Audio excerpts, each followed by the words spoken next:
আবহাওয়ার খবরে আজ কলকাতায় সকালের দিকে প্রবল কুয়াশা লক্ষ্য করা গিয়েছে। বেলা বাড়তে কুয়াশা কেটেছে ঠিকই, কিন্তু মেঘলা আকাশ রয়েছে। কনকনে ঠান্ডাও সঙ্গে ঝোড়ো হাওয়া।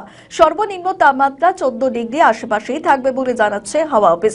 কলকাতায় আগামী 3 দিন এরকমই আবহাওয়া উপভোগ করতে হবে। নতুন বছরের প্রথম সপ্তাহে দক্ষিণবঙ্গ এবং উত্তরবঙ্গের পরিস্থিতি কেমন থাকবে জানালেন আলিপুর আবহাওয়া দপ্তরের আবহাওয়াবিদ হাবিবুর রহমান বিশ্বাস। কি জানাচ্ছেন তিনি, শোনাবো আপনাদের।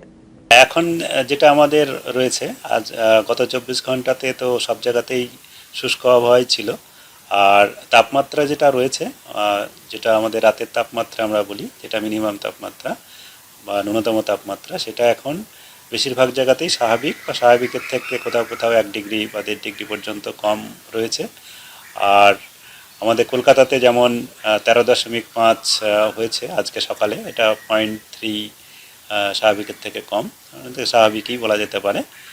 তেমনি সব থেকে কম হয়েছে বাঁকুড়া 9.0। এরকমভাবে আমাদের মোটামুটি এখন স্বাভাবিক রয়েছে। তবে যেটা আমাদের শীতল, যেটা যেটা কোল্ড ফিলিং যেটা হচ্ছে, সেটা হচ্ছে মূলত আমাদের দিনের তাপমাত্রা স্বাভাবিকের থেকে কম রয়েছে অনেক জায়গাতেই। যেটা আজকে বেশি ফিল হচ্ছে সেটা হচ্ছে দিনের তাপমাত্রা কম থাকার জন্যে। কারণ সকালের দিকে হালকা থেকে মাঝারি কুয়াশা আমাদের রাজ্য জুড়ে প্রায় সর্বত্রই ছিল। আর সেই কুয়াশা পরবর্তীকালে কিছুটা উপরের দিকে উঠে গিয়ে, বায়ুস্তরে কিছুটা উপরের দিকে উঠে গিয়ে বায়ুর নিম্ন স্তরে, যেটা আমাদের খুবই নিম্ন স্তরে, যেটা আমাদের মেঘলা মতো আকাশ তৈরি হয়, সেরকম আকাশ তৈরি হওয়ার জন্যে, সূর্যালোক কম থাকার জন্যে আমাদের সর্বোচ্চ তাপমাত্রাটা খুব বেশি বা দিনের তাপমাত্রা খুব বেশি বাড়তে পারছে না। তার জন্যেই এই দিনের বেলাটা আমাদের একটু কোল্ড ফিলিং হচ্ছে, যে স্বাভাবিক থেকে তাপমাত্রা কম রয়েছে। এখন আমাদের যেটা পূর্বাভাস রয়েছে, তাতে আগামী 7 দিনেই পশ্চিমবঙ্গের সমস্ত জেলাতেই দক্ষিণবঙ্গের সমস্ত জেলাতেই শুষ্ক আবহাওয়া থাকবে। আর উত্তরবঙ্গে আগামী 2 দিনেই সর্বত্রই শুষ্ক আবহাওয়া থাকবে। তবে তৃতীয় দিন মানে হচ্ছে 31-1-2, এই 3 দিনের মধ্যে দার্জিলিং জেলাতে কোথাও কোথাও, মূলত উত্তর দার্জিলিংয়ের উত্তরাংশে হালকা বৃষ্টি বা তুষারপাত হওয়ার সম্ভাবনা রয়েছে। কালিম্পং, আলিপুরদুয়ার জেলাতেও 1-2 তারিখে 1-2 জায়গায় হালকা তুষারপাত বা হালকা বৃষ্টি হওয়ার সম্ভাবনা রয়েছে। পাহাড়ি অঞ্চলে মূলত হালকা তুষারপাত বা সমতল, যেটা আমাদের ভ্যালি এরিয়া, সেখানে বৃষ্টিপাতের সম্ভাবনা কিছুটা রয়েছে। বাকি মূলত বেশিরভাগ জায়গাতেই শুষ্ক আবহাওয়া থাকবে। আর ন্যূনতম তাপমাত্রা বা রাতের তাপমাত্রা এখন আগামী দক্ষিণবঙ্গের যেটা রয়েছে, আগামী 2 দিনে খুব বেশি তারতম্য হওয়ার সম্ভাবনা নেই। 2 দিন পরে তাপমাত্রা কিছুটা বাড়তে পারে, 2 থেকে 3 ডিগ্রি পর্যন্ত কোথাও কোথাও বাড়ার সম্ভাবনা রয়েছে দক্ষিণবঙ্গের ক্ষেত্রে। আর উত্তরবঙ্গের ক্ষেত্রে আগামী 7 দিনই ন্যূনতম তাপমাত্রা তেমন হেরফের হবে না। আর এখন আমাদের কুয়াশার যেটা পূর্বাভাস রয়েছে, সেটা উত্তরবঙ্গের জন্য আগামী 5 দিনেই ঘন কুয়াশা হওয়ার সম্ভাবনা রয়েছে। আগামী 2 দিনে যেমন আমাদের বেশিরভাগ জেলাতেই, মালদা, উত্তর দক্ষিণ দিনাজপুর এবং দার্জিলিং, জলপাইগুড়ি, কুচবিহার, এসব জেলাতে ঘন কুয়াশা বিক্ষিপ্তভাবে হওয়ার সম্ভাবনা রয়েছে। আর হালকা থেকে মাঝারি কুয়াশা আমাদের পশ্চিমবঙ্গের সমস্ত জেলাতেই আগামী 4-5 দিনে থাকার সম্ভাবনা থাকছে। আর ঘন কুয়াশা আমাদের দক্ষিণবঙ্গে তৃতীয় দিনে, মানে আগামী 31 তারিখ বা 1 তারিখ, 31-1 এই সময়ে হওয়ার সম্ভাবনা রয়েছে। মূলত উত্তর দক্ষিণ 24 পরগনা, পূর্ব পশ্চিম মেদিনীপুর, বাঁকুড়া, পশ্চিম বর্ধমান, পূর্ব বর্ধমান এবং বীরভূম জেলাতে। বাকি সমস্ত জেলাতেই ঘন কুয়াশা, হালকা থেকে মাঝারি কুয়াশা হওয়ার সম্ভাবনা রয়েছে।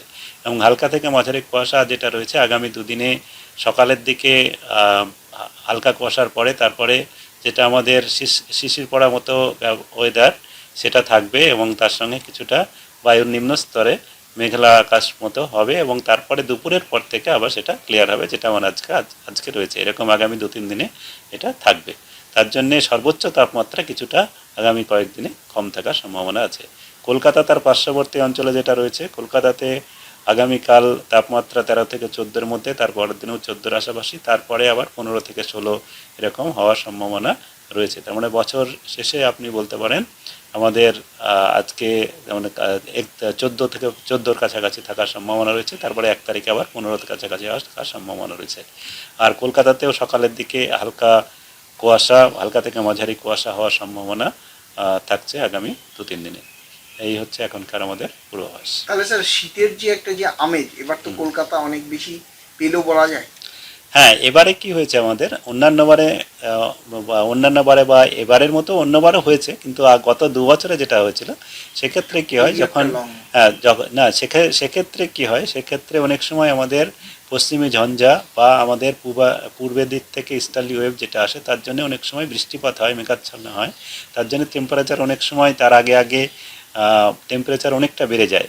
তার জন্যে এরকম আপ ডাউন বা যে পরিবর্তন হতে থাকে। কিন্তু এই বছরে আমাদের কি হয়েছে, এখনো পর্যন্ত আমাদের ডিসেম্বর মাসে কোনো দিন বৃষ্টিপাত হয়নি, তেমন কোনো আমাদের পশ্চিমে ঝঞ্ঝা ইফেক্ট করেনি বা পূর্বের দিক থেকে যে আমাদের ইস্টার্লি ওয়েভেরও ইম্প্যাক্ট আসেনি, যার জন্যে আমাদের তাপমাত্রা মিনিমাম সর্বনিম্ন তাপমাত্রাটার খুব বেশি তারতম্য হয়নি।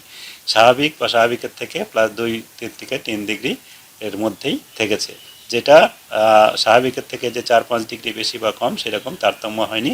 তার জন্যে একটা স্থিতিশীল যেটা আমাদের তাপমাত্রা সর্বনিম্ন তাপমাত্রা সেটা বজায় থেকেছে। এই জন্যই এটা হয়েছে। আরেকটা জিনিস যে এবার পশ্চিমের জেলা যেটা যে পুরুলিয়ার মানে পুরুলিয়া, বাঁকুড়া, বীরভূম, এই যে শ্রীনিকেতন কিন্তু টানা নাম্বার 1 অনেক দিন 1 নম্বর স্থান দখল করে রয়েছে। এখানে পুরুলিয়া মানেই একটা হাড় করা সেন্ডা, বা আমরা বর্ধমানের পানাগড়কে দেখতাম যে কালিম্পং বা আলিপুরদুয়ারকে টেক্কা দিচ্ছে। এবার কিন্তু সেটা দেখা যাচ্ছে না কেন? এটা আপনার মেন হচ্ছে বায়ুর গতি প্রকৃতির উপরে নির্ভর করে। যখন আমাদের উত্তরের দিক থেকে বেশি এটা আসে, এটা স্থানীয় বায়ুর বায়ুর পরিস্থিতি কেমন আছে, বায়ুর গতি প্রকৃতি তার উপরে নির্ভর করে। এবারে উত্তরের অংশে একটু বেশি রয়েছে, তার জন্যে এটা হয়েছে। যেমন অনেক সময় আপনি বর্ধমানেও পাচ্ছেন ন্যূনতম তাপমাত্রা, সেক্ষেত্রে আবার আমাদের মূলত এটা স্বাভাবিক যখন থাকে, যেমন আমাদের কর্কটক্রান্তি রেখা 23-র ওদের কাছে, আপনাদের স্বাভাবিক দিয়ে যদি দেখি তাহলে উত্তরের অংশে তাপমাত্রা কম থাকার কথা, যেহেতু আমাদের স্বাভাবিকই থেকেছে, তাহলে উত্তর অংশে কম থেকেছে বলেই আমার মনে হয় যেটা এবার হচ্ছে। আমাদের ভিডিও ভালো লাগলে লাইক ও শেয়ার করুন, কমেন্ট সেকশনে আপনাদের মতামত জানান। আরও ভিডিও পেতে আমাদের চ্যানেলটিকে সাবস্ক্রাইব করুন এবং প্রতি মুহূর্তে খবরের আপডেট পেতে প্রেস করুন বেল আইকন।